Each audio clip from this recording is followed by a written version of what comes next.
जल, आकाश, पृथ्वी, अग्नी आणि वायू या 5 तत्वांनी सजलेली ही सृष्टी आणि डोंगर दऱ्यांनी नटलेला, वृक्षवल्लीनं बहरलेला, चंद्र सूर्याचा प्रकाश ल्यालेला, पक्ष्यांच्या गुंजारवानं संगीतमय झालेला हा निसर्ग, विश्वबंधुत्वाचा संदेश देत साऱ्या सृष्टीवर आपल्या मायेचं छत्र धरणारा निसर्ग, विज्ञानाचं वरदान लाभलेला मानव, वेगवेगळे प्रयोग करत तो अंतरिक्षात भरारी मारू लागला. वेगानं विकसित होण्याच्या कल्पनेत तो कधी कधी निसर्गालाही आव्हान देऊ लागला. सृष्टीतील पंचतत्व आणि मानवी मनातील नवरसयुक्त भावनांचं घर्षण सुरू झालं आणि मानवाप्रमाणे निसर्गही आपलं लहरीपण दाखवू लागला.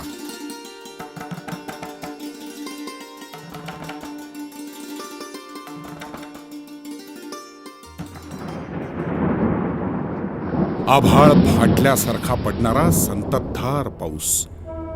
आंबेगाव तालुक्यातील दुर्गम भागात डोंगराच्या कुशीत वसलेलं एक गाव माळीण. सततच्या पावसानं ग्रामस्थांना घराबाहेर पडणंही मुश्किल झालं होतं. याच दिवशी अनेक पिढ्यांना सोबत करणारा माडमाचा डोंगर माळीण गावाचा शत्रू बनून गावावर कोसळला. हिरवाईनं नटलेला तो अख्खा डोंगर गावकऱ्यांसाठी काळरात्र ठरला. संपूर्ण गाव जणू त्यानं आपल्या कवेत घेतलं आणि काही क्षणातच सार सार मातीमोल झालं. मदत कार्यासाठी ओघ सुरू झाला.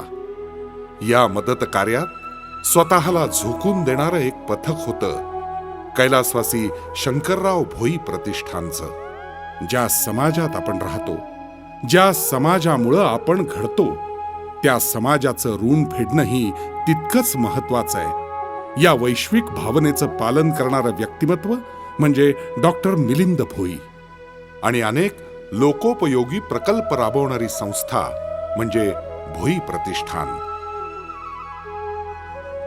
देव माणसात वसलाय, माणसाची सेवा म्हणजे परमेश्वराची आराधना असं मानून एक एक प्रकल्प धडाक्यानं यशस्वी करत जाणारी संस्था म्हणजे भोई प्रतिष्ठान.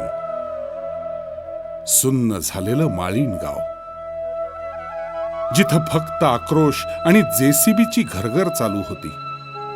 पावसामुळं आणि कोसळलेल्या दरडीमुळं तिथं पोहोचणंही अवघड होतं. भोई प्रतिष्ठानचे स्वयंसेवक सर्व अडथळ्यांवर मात करत तिथं पोहोचले. मुलांच्या चिवचिवाटानं फुलणारी शाळा मृतदेहांनी भरलेली होती. गावातील घरांमध्ये दुःख करायलाही कुणी शिल्लक नव्हतं आणि जे होते त्यांचे अश्रू गोठून गेले होते. घर संसार सर्व मातीमोल झालं. आता या जीवनात अर्थ काय?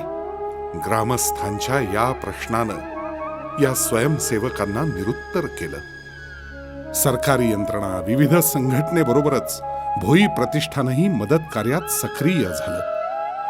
अन्न, वस्त्र, निवारा या सोयी आपण त्यांना देऊ, पण एवढ्यानं प्रश्न सुटणार आहेत का? अजून काय करू शकतो आपण? लोकसेवेचं व्रत घेतलेल्या या मंडळींना हा प्रश्न सतत छळत होता. माळीण गावात हे स्वयंसेवक वेगवेगळ्या लोकांना भेटले, त्यांच्याशी बोलले. माझं सगळं कुटुंब गेलं, आता जगायचं तरी कुणासाठी? हा सवाल सर्वांचंच काळीज पिळवटून गेला. हाच तो क्षण. आणि सकाळची वेळ असल्यामुळे लहान मुलं, स्त्रिया, म्हातारी माणसं घराच्या बाहेर कोणी पडलेली नव्हती. जी तरुण पोरं आमच्यासारखी होती, माझ्या भावासारखी होती, ही शेतातलं पाणी पाण्यासाठी गेले आणि तेवढेच वाचले. त्यातले काही पूर पाण्यासाठी गेले लोक परत आली आणि ते पण सापडले. याच्यामुळे संकट काळामध्ये फक्त 15 ते 20 माणसं या ठिकाणी आता हयात आहेत आणि हे उर्वरित घरं 4-5 राहिली, त्यातली फक्त वाचलेली आहेत. बाकी सर्व गाव नष्ट झाले. पूर्ण 1 सेकंद सुद्धा इथं ओरडायला मार्ग नाही, तेवढ्यात गाव एकदम गडप झालं. मग मी इथून आडिवऱ्याला गेलो, त्या ग्रामस्थांना सांगितला फोन करायला. मग तिथून त्यांनी BDOला, सभापतीला त्यांना फोन केला. आता काय नाही, आपलं कुठंतरी देवस्थान बघायचं लांब कुठंतरी, कारण गावाकडं पाऊस वाटत नाही. पाऊस वाटत नाही, पाऊस वाटत नाही, जवळ पण वाटत नाही. आणि जवळ असलं का ते लक्षात येणार नाही. कामाला लागलं शेती कोण करतं ना बरोबर. शेती करणे तर तसं राहिलंच नाही. राहिलं पण नाही काही. आता आपलं एवढं होतं तेवढं गेलं नाही. काय शेती करून काय परत एक जमा करायला कितीतरी दिवस लागतात. हा, कितीतरी पिढ्या इथं राहून गेलेले पण असंच काही कधी झालं नाही. हे अचानक झालं कोणाला कळलं पण नाही. हा, कळलं पण नाही. कसं- बरोबर. मिनिटातच झालं. मुलं आहेत ना असं साईडला गेली होती म्हणजे ओढं पाहायला ते येऊन समाज मंदिर आहे ना हम्म.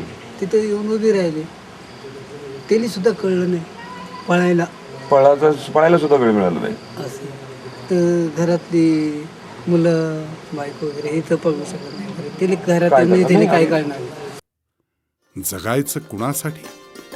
हो, जगायचं तर उरलेल्या नात्यांसाठी. डॉक्टर भोईंनी कल्पना मांडली आपापसातील नाती वाढवण्याची. माझं गाव माझं कुटुंब आहे ही भावना रुजवण्याची. धाग्याला धागा बांधत नात्यांचा वेल फुलवण्याची. कल्पकता आणि धडाडी असणाऱ्या डॉक्टर भोईंनी रक्षाबंधनाची संकल्पना अंमलात आणायचं ठरवलं. माळीण गावातील शासकीय आश्रमशाळेत साकारला गेला विश्व बंधुत्वाचा संदेश देणारा रक्षाबंधन सोहळा. विविध क्षेत्रातल्या अनेक मान्यवरांच्या सोबत भोई प्रतिष्ठाननं ग्रामस्थांना राखी बांधून त्यांचं अनोखं सांत्वन केलं.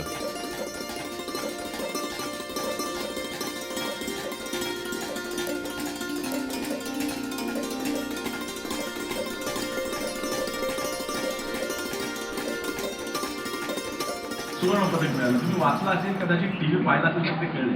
किंवा आता कुस्ती खेळणाऱ्या मुली परवा तुम्ही वाचला असेल की हरियाणामधल्या 5वी शिकलेल्या मुली त्या गावात एवढं बंधन होतं त्यांना की 14व्या वर्षी मुलीचं लग्न करायचं. पण तिथल्या वडिलांनी ठरवलं की आपल्या मुलीला कुस्तीत प्रवीण करायचं. त्यांनी त्याच्या स्वतःच्या 3 मुली, भावाच्या 2 मुली, 5 मुलींना कुस्तीचं प्रशिक्षण दिलं. गावाने प्रचंड विरोध केला, घराने विरोध केला, आजीने विरोध केला आणि शेवटी कुस्तीचं प्रशिक्षण देता देता जगाच्या नकाशावर त्यांचं नाव. आपलंही कुणीतरी आहे ही भावना ग्रामस्थांचं मानसिक बळ वाढवून गेली.